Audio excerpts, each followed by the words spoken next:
When you've been lied about for years, and I mean years, imagine waking up every single day knowing the story everyone thinks they know just isn't true.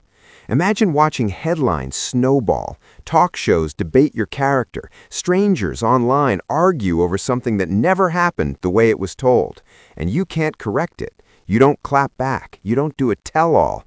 You just carry on. That's where this story really begins. Because remember that moment? Did you make Kate cry? No, the reverse happened. That line should have stopped the world, but it didn't. It barely made a dent. Instead, the myth kept growing. And now, years later, something happened that nobody saw coming.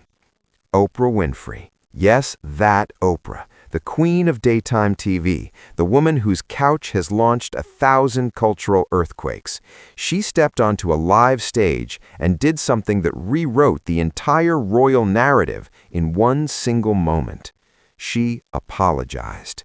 Directly, publicly, emotionally. To Catherine, Princess of Wales. And once you understand why she did it and what she admitted, everything changes.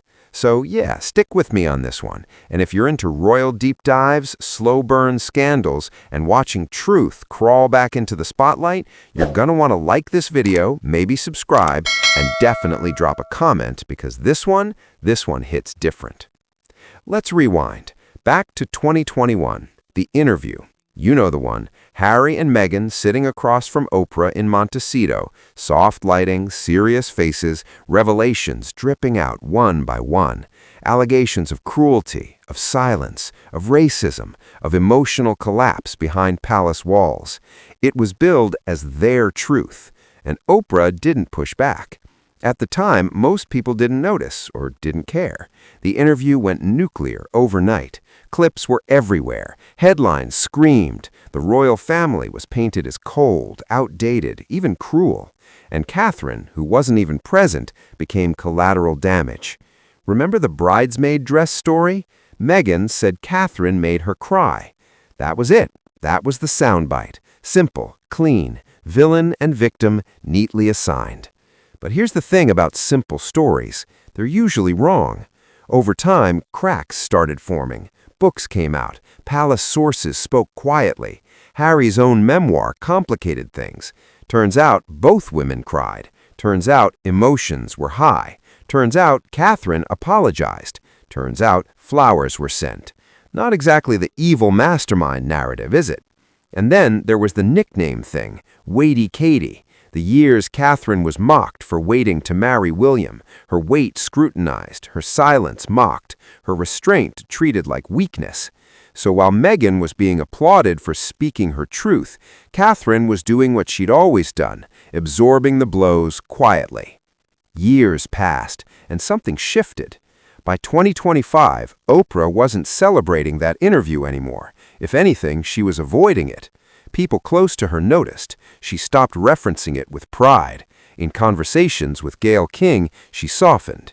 It wasn't meant to be a bombshell, she said. It was meant to be a conversation. But conversations have consequences. Behind the scenes, Oprah reportedly began re-watching clips, rereading transcripts, noticing the things she hadn't questioned, the claims that didn't line up later, the damage done to people who never got a microphone. And one name kept coming up, Catherine. Think about Catherine's last few years for a second.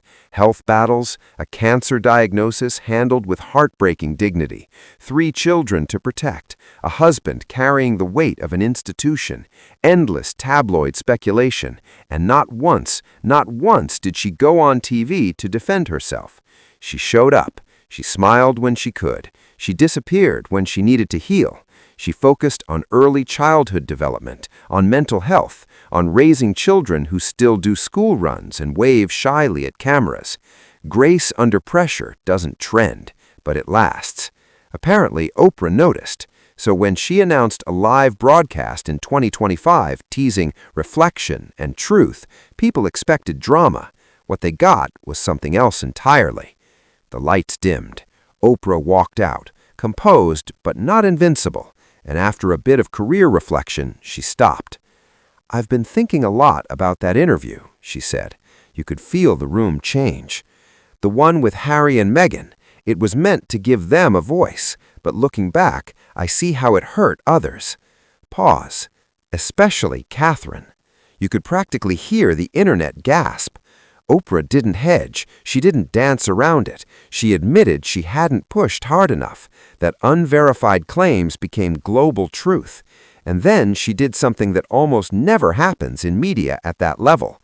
She said, "Catherine, I am sorry." Live, direct, no intermediaries.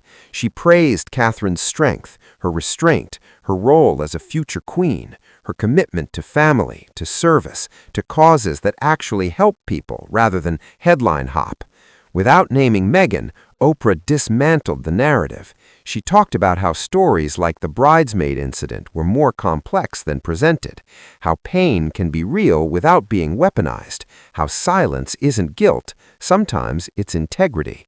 And viewers felt it. Social media exploded. Royal watchers felt vindicated. Even casual viewers sensed a shift. This wasn't about sides anymore. This was about accountability. And for Meghan, it was brutal. Reports say she watched from California, blindsided, her team scrambling. But what do you even say when the person who amplified your story publicly admits she should have questioned it? Especially when Meghan had just returned to social media with glossy lifestyle posts, jam, branding, soft focus reinvention. The timing was not great. Comments turned savage, polls swung hard in Catherine's favor, sympathy drained away. Even Harry reportedly has privately admitted the interview went too far. And Catherine? She didn't respond. Of course she didn't, because that's the thing people finally understand. Catherine doesn't need to win arguments. Time does it for her. Oprah didn't stop at Catherine either. She spoke about the royal family as a whole, their service, their continuity, their work, King Charles' environmental advocacy, William's homelessness initiatives, Princess Anne's relentless schedule, the quiet, unglamorous grind of duty.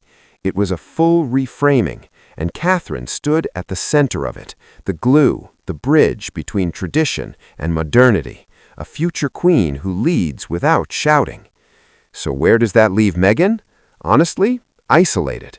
The apology cracked the foundation of her narrative, and without that, there's not much left except silence. No rebuttal, no apology, just distance.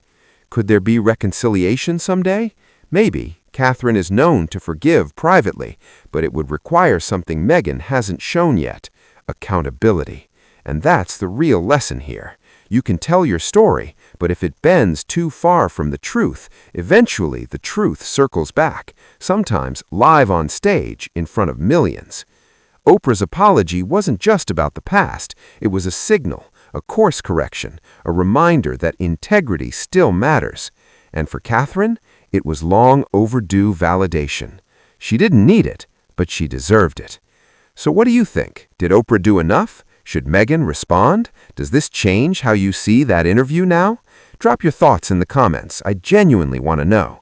If you enjoyed this deep dive, hit like, subscribe for more royal breakdowns, and stick around because trust me, this story isn't done yet. Thanks so much for watching.